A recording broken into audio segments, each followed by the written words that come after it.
Hey guys, so I wanted to try something a little different today with the podcast. Kind of wanted to do like a live stream together with it, so that way, in case anyone was tuning in and they had real time questions, that I could try to address some of those things. Today's episode will not be an interview. I had some questions previously that I just wanted to be able to address. So the first question that I have pertaining about music with other artists is about how do I book live shows? That seems to be a super common question, and there are a few different answers. Like, there's a few different strategies that you can deploy. So first off, you really kind of need to figure out where you fit in. Like, am I making cover music? Am I making original music? And so if you're making cover music, then you kind of want to bring that down and say, okay, well, is the cover music that I'm making, is it like rock centric? Is it pop centric? Is it R&B centric? So kind of once you have your identity of sorts and the genre that you're going to be in, then you want to find venues that kind of cater to the market that's going to appreciate what you have to offer. So if you are, let's say, a top 40 style pop cover band, one of the biggest resources that are going to be available to you to find out which venues you should even start to look into is going to be other bands whose tier you think that you're adequate with. So for the sake of this conversation, let's just say that it's A, B, and C, right? So A level cover bands are going to be the ones that are kind of playing at the largest venues. They have the biggest draw, and likely you're kind of going to, B and C down. You're going to kind of know where you fit in. A lot of times, unfortunately, won't be based on your talent. It will kind of be, in this genre, in cover music, it will kind of be the budget that you have to work with. A lot of the A-level bands probably have like a sound person, like a traveling sound person. They may also have like a light show. And they have more of like a coordinated, almost like a DJ style of performance. As you go down to like the B level or the C level, you're going to see there's going to be way less with the lights and the production quality, not necessarily the performance quality. The performance quality in a C level band can be phenomenal. They're just lacking the other elements that kind of make it a show, which may limit the venues that hire you. There are certain venues who kind of take care of that for you. Like if you get into a casino circuit or anything, some of those venues already have a designated sound person there, so you don't have to worry about it. Or they have a designated lights person there with their own sound equipment. So that will help you out. Now, when you're looking at the other bands, so now you've identified bands who you think that you could work with, like that you could play at those venues. Now what you want to do is reach out to the bands themselves first and see like, hey, like I noticed that you played here, yada yada, I'd love to come see you. Go out and support that local music scene. Contact them first and then go support the scene, because when you develop that personal relationship with people who already have connections with the person who books there, you kind of have someone who can say, oh yeah, they can make that soft introduction for you. And through that soft introduction, you're more likely to get a gig booked. And that will also help you determine, too, whether the venue itself has like a manager or, some kind of entertainment coordinator that's within the venue that you can book through, or if all of the booking is kind of outsourced through some type of company. That should definitely help get you started. Once you kind of booked your first show, you want to get into like the promo. You want to make sure that you got like maybe you want to print flyers. You want to make sure that you're coordinating with whatever the venue is, their social media director or coordinator, so that way you make sure that you're utilizing the budget that the venue already has designated to help you with your promotion. You should also do some on your own just to show like your effort and your work ethic, but you're doing yourself a disservice if you don't tap into the resource that they already kind of have to promote stuff. And maybe you can help to provide them with some insight. Like if you already know who your fan base kind of is, whether that's like, okay, well, we tend to perform best when we're in front of older women who are 35 to 50 who are teachers, or like if you kind of already know because you've run your own Instagram ads or Facebook ads or whatever it is, or you just experienced it through seeing your fans, you can give that information to whoever it is who's coordinating the social media at the venue, and it will help optimize their pushing of your show, which overall will just turn into more money for everyone.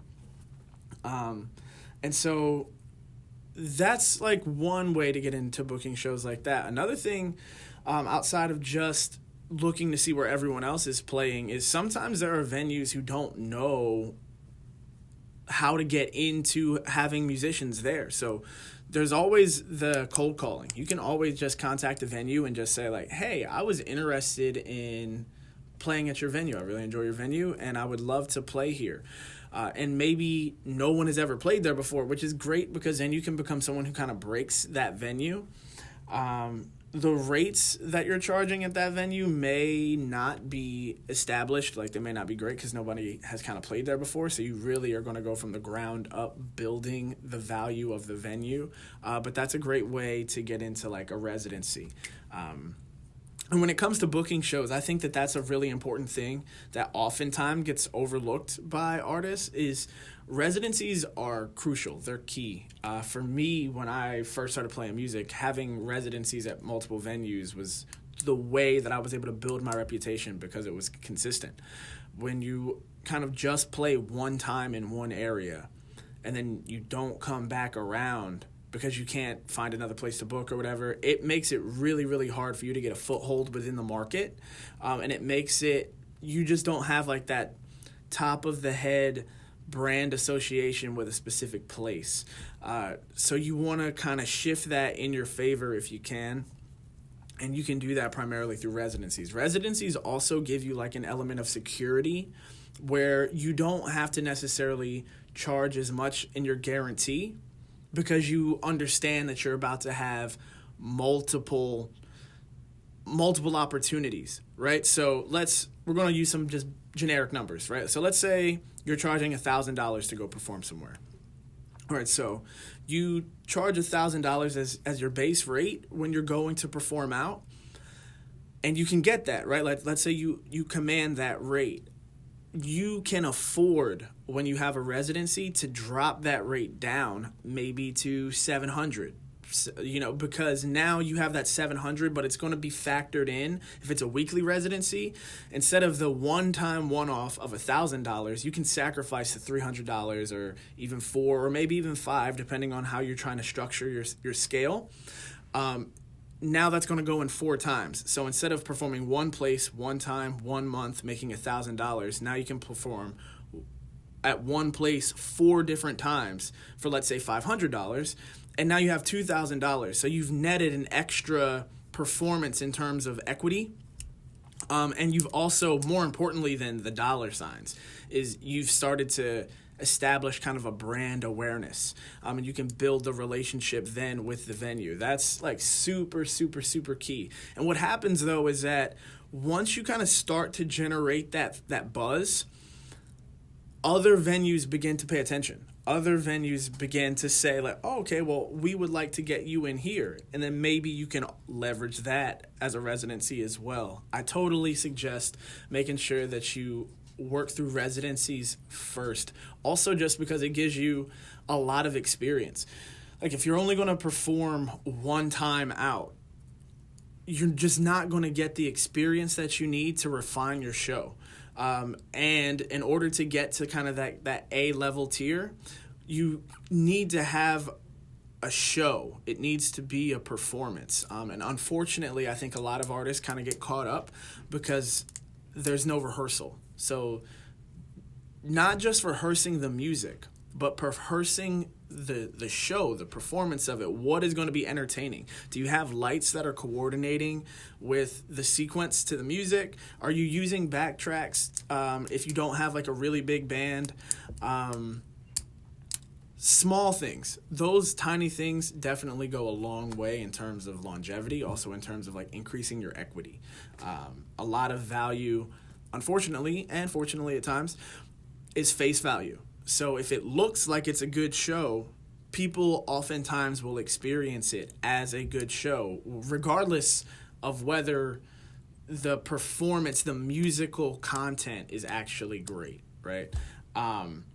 So then that kind of moves us forward into the next question that I had, which was how to determine rates.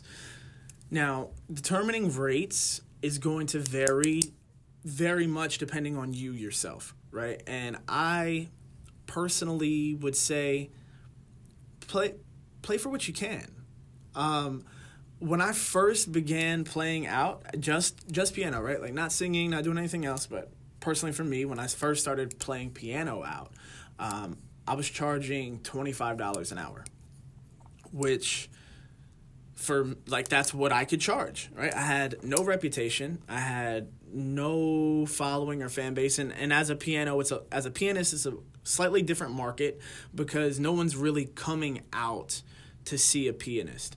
But what you are doing is you're adding value to the space. So the scenario that I'm about to paint for you right now, if there are any jazz musicians or anything like that who are going to struggle with a draw for an audience, and really the venue is the draw, and you're just kind of adding an atmosphere, some ambiance, getting a residency, is crucial, but determining your rate, you can base off of sales. And I recommend everyone do this because then your value is actually true. It's not inflated. And it's also not, it's a great way for you to say like, hey, I'm not being paid enough. So if when you go into a venue, right, and we're going to use some generic numbers.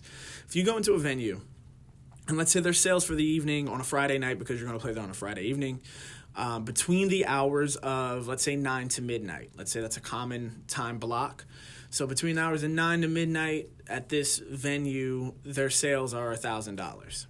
If when you go there, you consistently, right, and this is why you want a residency, because you'll get a consistent view of things.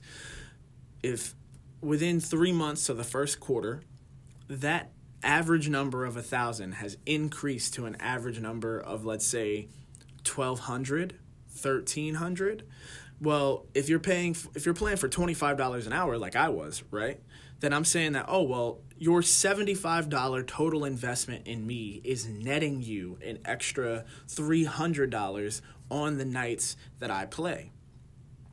And from there, you can negotiate up, because that says that, well, if you leave, you on average are going to lose that $300 every time. And the goal is to build something that allows you to say, okay, let's say that you have built something, and by the third quarter, right? So we said quarter one, it was a $300 gain. Let's say by quarter three, we're in a $900 gain, right? So now you can go to the venue and say, hey, I know that when I appreciate the opportunity to be able to play here, and I appreciate the residency. It's definitely helped me build my brand. However, now I see through the numbers, right? Most venues, especially if it's a restaurant or a bar or anything like that, they have accounting, right? So they're keeping track of the sales during that time period. So you can ask for it. So if that 1,000 is now 1,900, you can say, well, when it was still 1,000, when it was 1,100, when it was 1,200, 1,300, I was still paying for $25 an hour. But now when I play, you net an extra $900. So you're almost at another 100% increase. You're at a 900% increase due to me. And so that value now says that I would like an increase as well. So maybe you turn that $25 into $50, or you turn that $25 into $100. And that's a way for you to leverage. 100 an hour, 200 an hour, all of those are feasible numbers. It really kind of depends on the types of numbers that the venue that you're playing in does also, which is something for you to keep in mind. For instance, right? Like, so if your rate is now a $200 an hour rate, let's say to play piano, right? What you can't do is demand that rate at a place that doesn't scale to that rate. So that either lets you know that, well, hey, you shouldn't play there, right? And that's no disrespect to anyone. It's you understanding your value, like you just can't play there. Or that at that particular venue, you need to adjust your rate accordingly. So a venue that does $10,000 may be able to afford to pay you that $100 an hour piano rate. But a venue that makes $5,000 on that same Friday night, well, they're not going to be able to afford that same rate, right? So you need to adjust it in a scale accordingly. And building that scale for yourself is really important when it comes to understanding how to price yourself, how to create the rates. As far as like, and that was an example that's kind of like in a jazz musician, jazz club, kind of someone who doesn't have like what you are bringing to the venue isn't necessarily a draw, it's ambiance. Now, it's a slightly different model. Some of the same principles can still be applied, but it's a slightly different model when you factor in draw. Now, what you do want to understand is my draw being ticketed? So is there a cover at the venue? Now maybe what you want to work out is a percentage of that cover. So if it's a $10 cover to get into the venue to see your band when you're performing there, are you negotiating a percentage of that? If you're not negotiating a percentage of the draw, then your guarantee deserves to be slightly higher. If you are negotiating a percentage of the draw, you may be able to express some flexibility in your guarantee. And you really kind of have to build a scale for yourself to find that sweet spot. So I'll create an example for us, okay? So let's say you're going to a venue and your flat rate guarantee is $1,000. So if you go in, you're like, okay, for me or my band, whoever it is, to play here, it costs $1,000. And they're saying, okay, well, we're charging at the door. If you can't negotiate getting 20% of the door charge, let's say they charge $10, so you can't get $2 for every $10 that they make, you have to kind of stick to your guns of your rate. If you are going to get $2 for every $10 that they make off of that cover, I would still propose trying to stay at your rate, right? Because you're just going to increase your profit margin. And if that's possible, then that's what you want to do. However, if you cannot do that, then it is all right for you to drop down in your rate, your standard flat fee, because now what you're showing them is that you have some skin in the game as well. I am going to ensure that there are at least enough people brought in outside of your norm to compensate me for the amount that I went underneath of my standard rate. So if your standard rate's $1,000 and you dropped it to $800 to get $2 for every person who came in the door for their 8, then you're kind of already invested in making sure that you have 100, that you draw 100 people, because that gets you to your flat standard rate. So now both parties have some skin in the game and you're kind of working together. This also, if you're going to utilize that strategy or technique, that is why earlier when I mentioned about utilizing the venue's resources, that's going to help you when it comes to leveraging. It's like, hey, the social media campaign for my performance needs to be run like this. It needs to be targeted to this specific audience. I already have the analytics and the data for the previous things that I've done in this area or this region and what works effectively. That will help you a lot. And you want to adjust your rates also depending on if you're a band, depending on how many members you have. I know a lot of bands, and even myself, I've done this as well. Like, if the numbers don't add up for you, then maybe you don't have to forego the performance, but what you're doing is you're going to forgo certain levels of the performance, right? So let's say you have a core standard of 4 people in your band, right? You have vocals, guitar, like some rhythm or whatever, and then you have bass and you have drums, right? So it's very bare bones standard. Maybe that is kind of a flat rate of, let's again just use round numbers and easy numbers, $1,000. But if the venue is a little bigger, or if the venue has a little higher of a budget, you can also put yourself in tiers where you say, okay, well, for $1,500, we're going to do drums, keys, guitar, bass, lights, whatever, because all of this does have an associated cost to it. And you have to think about, like, okay, well, does this make any sense? You can't go out there with a 7 or 8 piece band and play for $4,500 a guarantee, right? And then use that same band and then go somewhere and pay for $500. It doesn't help you. It takes money out of the pockets of the people who are kind of who potentially could be relying on you for that income, but it also puts venues in a position of power where they can say, okay, I understand what this venue was paying you because I know their pricing. So this side note, right? A lot of venues are kind of in communication with each other.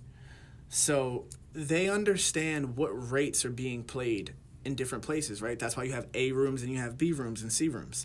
So you can't really go to an A room, play for like $4,000 as a guarantee, and then move to a C room, play for $500 with the same exact setup, and then go back to the A room and expect them to want to pay you the rate that you demanded of them before. Because they're like, well, you gave my competitor or you gave someone else the exact same thing for substantially less. You lose your leverage. So I would recommend having some type of tier system set up for yourself. And for full-time musicians or anyone like that, it's super crucial for you to be able to be self-sufficient, right? So you need to have a rate for solos. I'll tell you a specific example, like for myself. So I have a rate for playing piano, just the piano. Then I have another rate for piano and vocals. Then I have another rate on top of that, right? So I'm listing these rates from bottom to top, right? And when I say bottom, I mean least expensive, top as most expensive. So we already said solo piano. Then we have solo piano with vocals. Then we may have a duo, right? So I may have an acoustic duo. Then I may have an acoustic trio. And then I have my bass line band. And then I can have my band with extras, right? So maybe if the budget allows it at a particular venue, okay, cool, we can bring in a horn section. Okay, cool, we can bring in an extra keyboardist. All right, great. We can contract a company to do the lighting if a venue doesn't already have its lighting contracted out for you. Those are just ways to tier yourself. It will help you be sustainable. But also it then kind of sets a precedent for every venue to know that there's a certain thing that they can buy. And you're familiar with this, right? Like you're familiar with it in a lot of other things. It's like a car, right? Like in general, a car still gets you from point A to point B, but you have different tiers of it, right? You have like your baseline model with the non-electric windows and the cloth seats and stuff, and then you kind of move up. So it's kind of the experience. You pay for the quality. And you're this kind of moving, walking, talking business. You're an entity. And the music is your vehicle. So you need to have tiers of quality for it to sustain. Now, that is very specific to kind of cover music, jazz, venue-centric, right? Venue-centric performance. If you are in the opposite side, right? Like the other lane, which is original music, which is certainly not necessarily venue-centric, especially in the early stages, where you kind of control whether a venue is important or not. And so just in case, for clarity, in the cover band circuit, oftentimes, and in the jazz circuit, oftentimes, the venue determines your worth.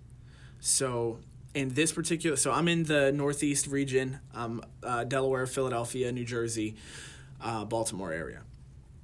In that particular region, in this region, the venues in the cover scene and the jazz scene determine how important you are. So if you can play the big rooms, the A stages, so to speak, that kind of dictates how much you're getting paid and if people even want to come out to see you, really. And that is largely in part due to the fact that you, in that particular genre of music, are just recreating something. You're not so much creating this new thing that no one can experience. They can only experience it by getting to you.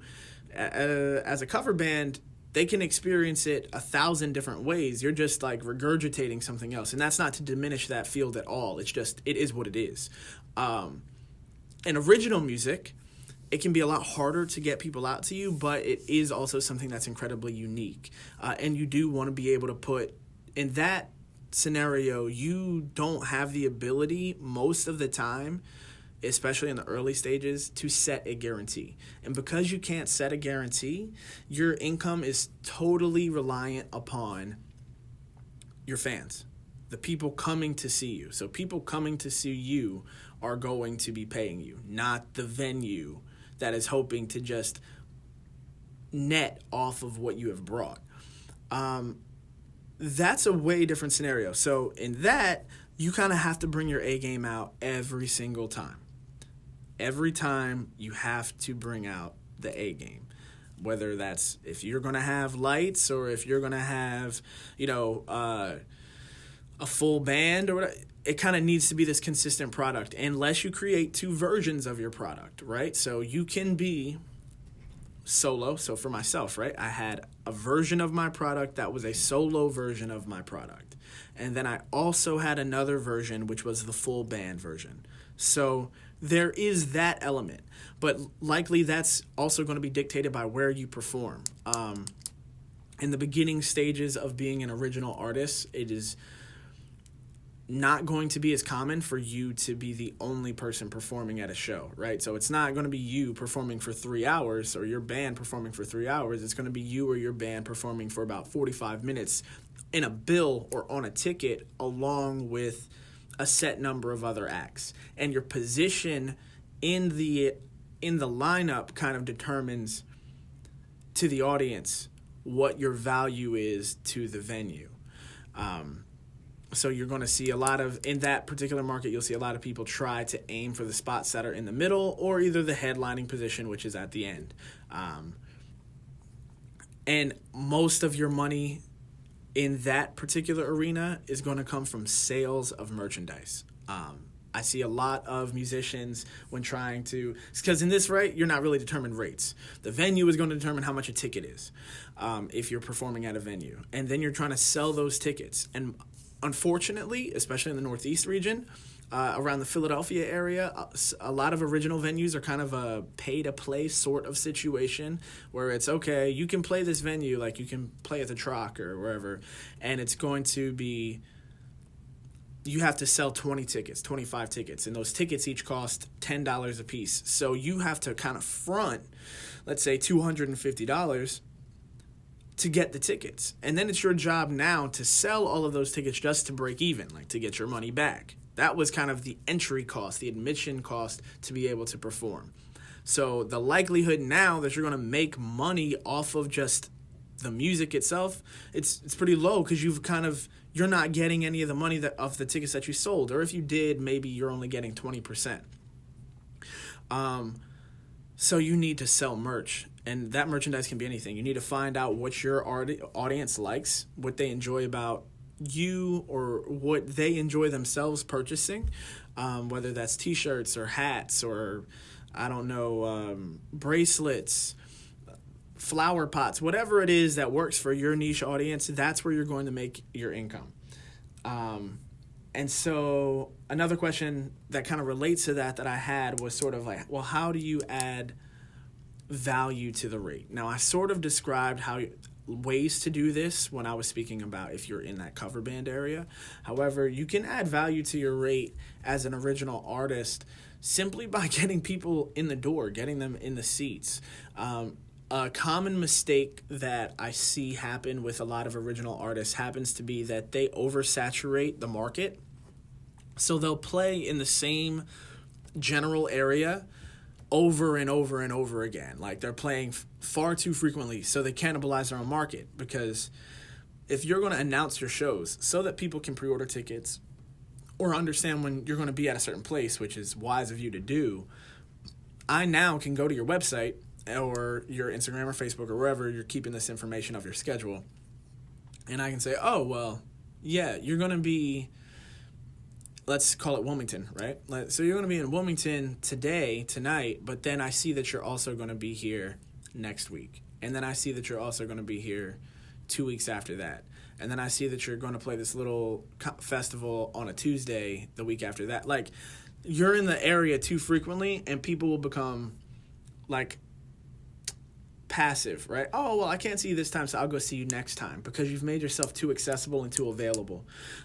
So you kind of need to try to jump around a region so that way someone says, wow, well, if I don't catch them here when they're in Wilmington, I'm not going to see them again in this area for like 2 or 3 more months. So it kind of creates a sense of urgency for them to come and see you now. That will also help then to getting them to come back, because they don't have to feel like, oh my gosh, I have to come back like and support you all the time. That's another reason people lose fans. When you're first starting out, most of your fans are probably your friends and your family. And you don't want to burn them out. Like, you don't want to gas them out by being like, oh, you're playing so many shows that are right in the same area, and your friends and your family, they come out to like the first 10 shows, but that was almost every week or every other week, and that's just too much. And then they'll stop coming altogether, and then it will feel to you like, oh, well, I don't have anyone who supports me, or people did support me and then they stopped, and you feel like you're going down instead of kind of on this progressive nature, or even at a plateau. You'll feel like you're kind of going down. So a way to avoid that is to space out your shows in a specific region.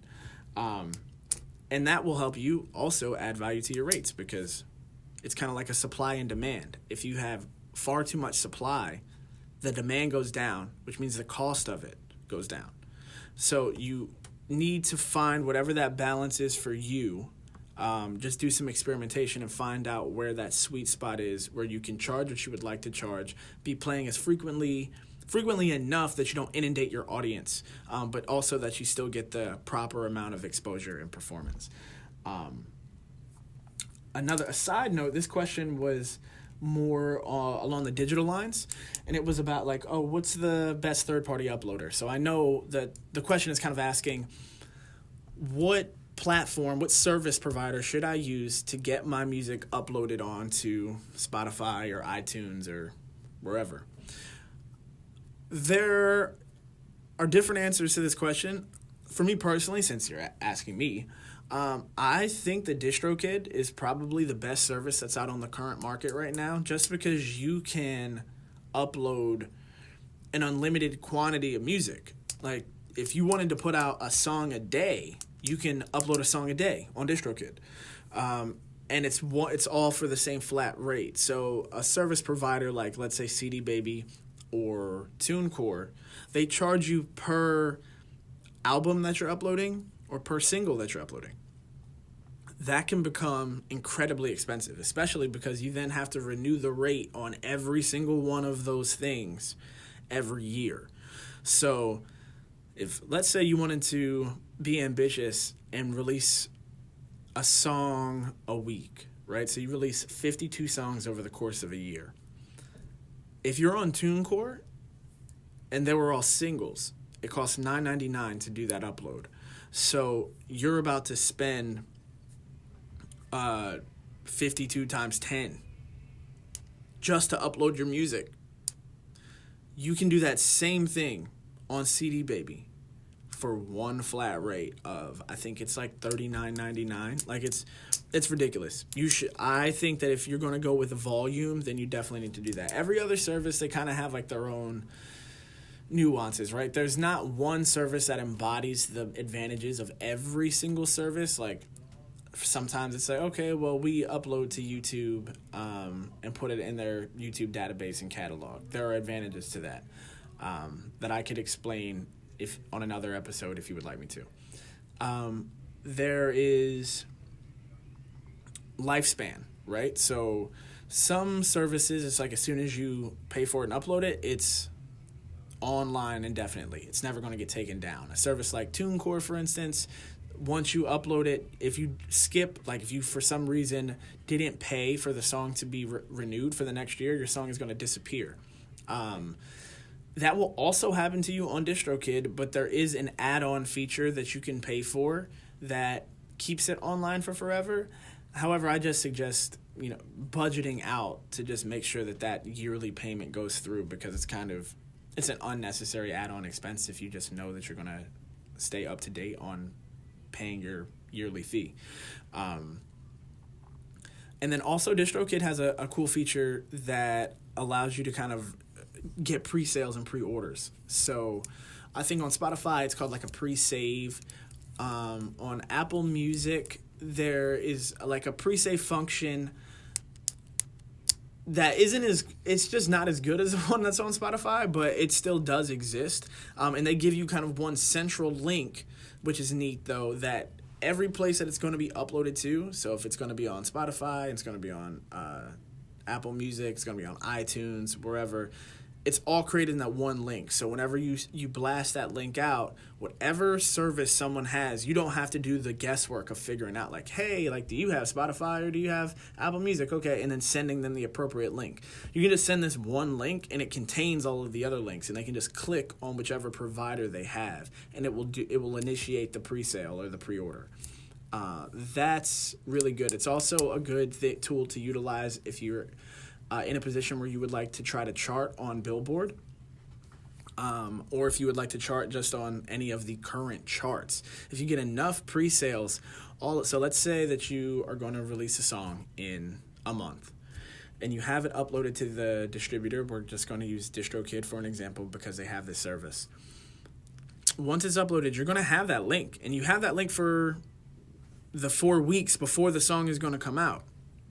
If you promote that link, and let's say you get 1,000 clicks that are just on the pre-sale, the pre-order, when the song goes live, it will add that into the algorithm instantly as 1,000 listens or 1,000 downloads of that track the moment it goes live, which will shoot your charting up, which then you can leverage to try to get on the playlists, or you can leverage when you're trying to pitch to radio. You can leverage if you have any label and A&R context, because it's going to show up on a chart. There's just a lot of good things that you can do through that resource, and that's kind of why I recommend using it. So yeah, I wanted to answer a few of the questions that I had been receiving. If you got anything out of this and you'd like me to do more of this kind of like one-on-one Q&A styled things, just let me know. Give me some feedback either in the podcast or on this live stream, and I will totally do more of it and try to address as many questions as I can. I hope that you were able to get some value out of this. I just wanted to be able to help, and good luck in your current careers, and I guess I will talk to you guys later. Thank you guys so much for tuning in.